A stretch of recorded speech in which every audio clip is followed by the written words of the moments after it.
शनिवार को हुई डीडीए की कार्रवाई। स्थानीय लोगों ने डीडीए गो बैक के लगाए नारे।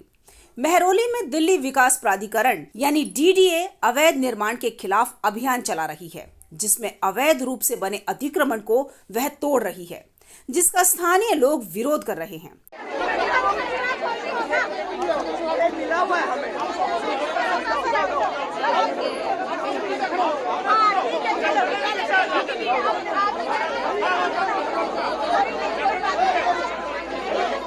शुक्रवार को तड़के कार्रवाई के बाद दिल्ली विकास प्राधिकरण शनिवार की सुबह भी कार्रवाई करने के लिए पहुंची, जिसका स्थानीय लोग विरोध करते हुए सड़कों पर उतर रहे हैं।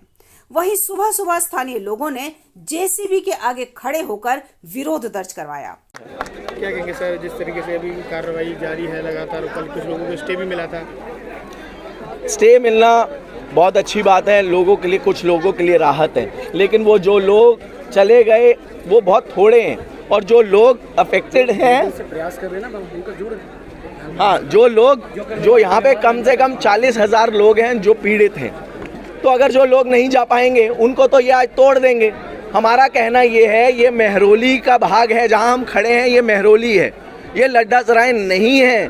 और आपने जो डिमार्केशन की वो गलत करी दिल्ली सरकार ने और केंद्र सरकार ने, भाजपा सरकार और केजरीवाल सरकार ने गलत डिमार्केशन के कारण ये लड्डा सराय को इन्होंने लड्डा सराय को बढ़ा दिया और महरौली के अंदर लिया।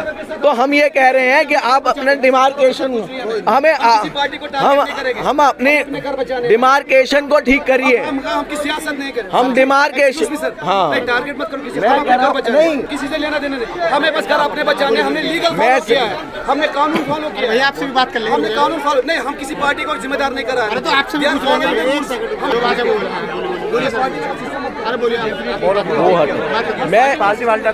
मैं ये कह रहा हूँ कि डिमार्केशन, दिल्ली सरकार कौन है? अगर कोई डिमार्केशन होगी तो वो केंद्र रेवेन्यू डिपार्टमेंट, वो दिल्ली सरकार करेगी। हम सरकारों के विरोध नहीं है। हम ये कह रहे हैं महरौली आर्कियोलॉजिकल पार्क है, उसकी अगर पैमाइश की गई है, वो 3 गाँव में आता है, महरौली, लड्डा सराय और लाडो सराय में, तो आप उसकी पैमाइश करिए।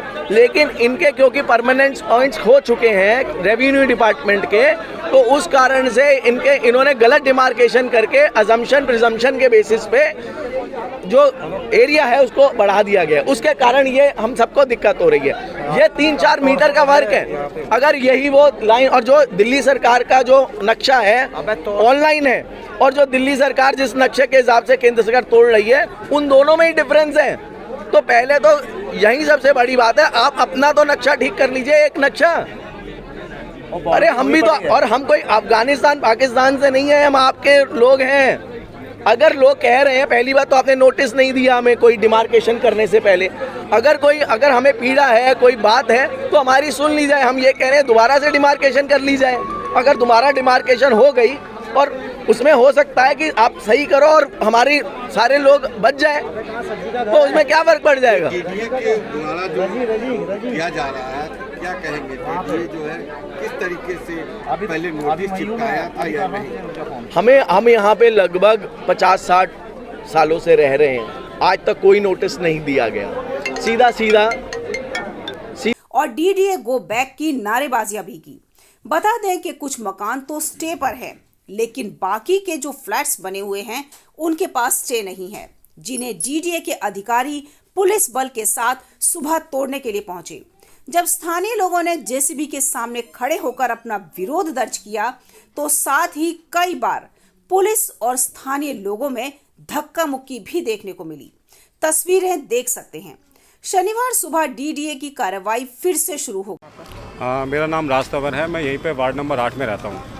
तो अभी मेरा कहना ये है कि जब हमने यहाँ पे मकान ख़रीदा था, हमने कोई भी ऐसा इलीगल तरीके से मकान नहीं ख़रीदा था। हमें बिल्डर ने यहाँ पे मकान बना के दिया था कि भाई ये आपका मकान है, ये हमने अपार्टमेंट बनाया, इसमें आपको रजिस्ट्री मिलेगी, बिजली पानी का आपको बिल मिलेगा, सब कुछ हमारे पास लीगल था। लेकिन अचानक हमें यहाँ पे 1.5-2 साल यहाँ पे हुए, उसके बाद यहाँ पे डीडीए का नोटिस आता है कि भाई ये आपका तो इलीगल आपका कब्जा है यहाँ पे, तो ये आपको खाली करना पड़ेगा। अगर यहाँ पे इलीगल था तो सबसे पहले तो डीडीए को देखना चाहिए था कि जब यहाँ पे कंस्ट्रक्शन चालू हुआ था, कभी ना कभी तो बिल्डर ने यहाँ पे प्लॉट लेके या ख़रीद के या कब्जा करके कब कंस्ट्रक्शन चालू किया होगा। लेकिन जब कंस्ट्रक्शन चालू हुआ था तब भी डीडीए नहीं आया। जब मकान वो बेच रहे थे यहाँ के बिल्डर, एक बिल्डिंग नहीं है, यहाँ पे सैकड़ों बिल्डिंग है, तब तो डीडीए को कुछ नज़र आया नहीं। अब ये यहाँ पे इतने लोग जब यहाँ पे रह रहे हैं, सब लोग स्कूल कॉलेज सब कुछ ऑफिस जा रहे हैं, सब कुछ लोग सेटल हो गए, 4-4 5-5 साल यहाँ पे हो गए लोगों को रहते हुए, रजिस्ट्री लोगों के पास बिजली पानी का बिल भर रहे हैं। उसके बाद डीडीए कहता है कि भाई आप यहाँ से खाली करो, और वो भी हमें 1-2 दिन पहले नोटिस आता है, और किसी को सामान निकालने दिया जा रहा है, ना कुछ करने दिया जा रहा है। सीधा यहाँ पे आके बुलडोजर चलना चालू हो गए, लोगों के घर गिरना चालू हो गए। अच्छा, किस डीलर से फ्लैट खरीदे कुछ पता है आपने? हमारी बिल्डिंग तो प्रवीण नाम के हैं, तो प्रवीण, उनका पूरा नाम नहीं पता, लेकिन तो प्रवीण है। बात हुई उनसे, कल से आपको नजर आ रहे हैं कि भाई मेरे हमारी बिल्डिंग के और लोगों ने उनसे कांटेक्ट किया है, तो अभी उनको वो बोल रहे हैं कि हम कोशिश कर रहे हैं कि हम इधर उधर बात करें, लेकिन अभी कोई सेटिस्फैक्ट्री आंसर हमें कहीं से नहीं मिला। बिल्डिंग टूटी है, इसमें लोग रहते थे क्या? हाँ, सब में जितनी भी बिल्डिंग टूटती है, कोई ऐसी नहीं है जिसमें लोग ना रह रहे थे। सबको निकाल के ज़बरदस्ती, बूढ़े बच्चे जवान सबको निकाल के, कोई ऑफिस जाने वाला है, कोई स्कूल कॉलेज जाने वाले बच्चे हैं। कई बच्चे ऐसे जो स्कूल गए थे, उससे वापस आए तो उनका घर टूटा हुआ है, उनके माँ बाप सड़क पे बैठ के रो रहे हैं। तो ये कहाँ का मतलब इंसाफ है? ये तो कोई तरीका नहीं है। एक तरफ सरकार है जहाँ मकान की बात करती है, दूसरे लोगों का आशियाना तोड़ा जा रहा है, क्या कहें? देखो, मैं तो यही कहूँगा, ये सब जो कार्रवाई है ये सब गलत हो रही है। सबसे पहले तो अगर कम से कम आपको लगता है गलत है तो उन लोगों को जिन्होंने बनाए उनको उनको पकड़ा जाए, उनके खिलाफ कार्रवाई हुए। और ये जो रजिस्ट्रार ऑफिस है उन पे इंक्वायरी बैठनी चाहिए कि जब हमको यहाँ पे रजिस्ट्री हो रही थी, अगर ये इलीगल है तो रजिस्ट्री या तो होनी नहीं चाहिए थी, और रजिस्ट्री हो गई है तो हम लोगों को यहाँ से नोटिस क्यों दिया जा रहा है कि आप ज़मीन खाली करो? तो हमको या तो मुआवजा चाहिए, या तो आप हमें यहाँ से हटा रहे हो तो हमें दूसरा मकान दो, और नहीं तो ये कार्रवाई बंद करो। गई, जिसका स्थानीय लोगों ने विरोध किया। वहीं स्थानीय लोगों का आरोप है कि जब हमारे फ्लैट्स बने थे तब डीडीए के अधिकारी कहां गए थे। कुछ लोगों को तो टाइम मिल गया है जो पढ़े लिखे हैं, लेकिन ज्यादातर लोगों को स्टे नहीं मिला है।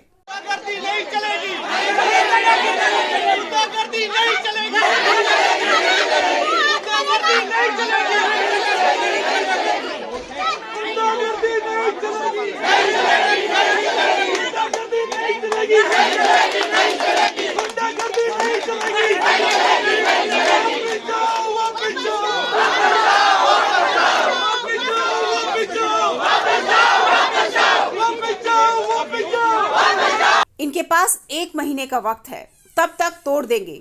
आखिर हमारी क्या गलती है?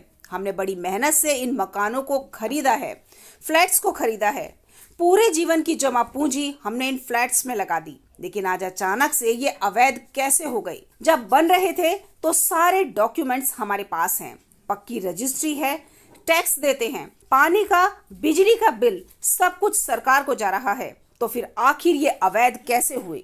खबरों के लिए बने रहिए किन्नी टाइम्स के साथ। वीडियो को लाइक करें, चैनल को सब्सक्राइब करना ना भूलें।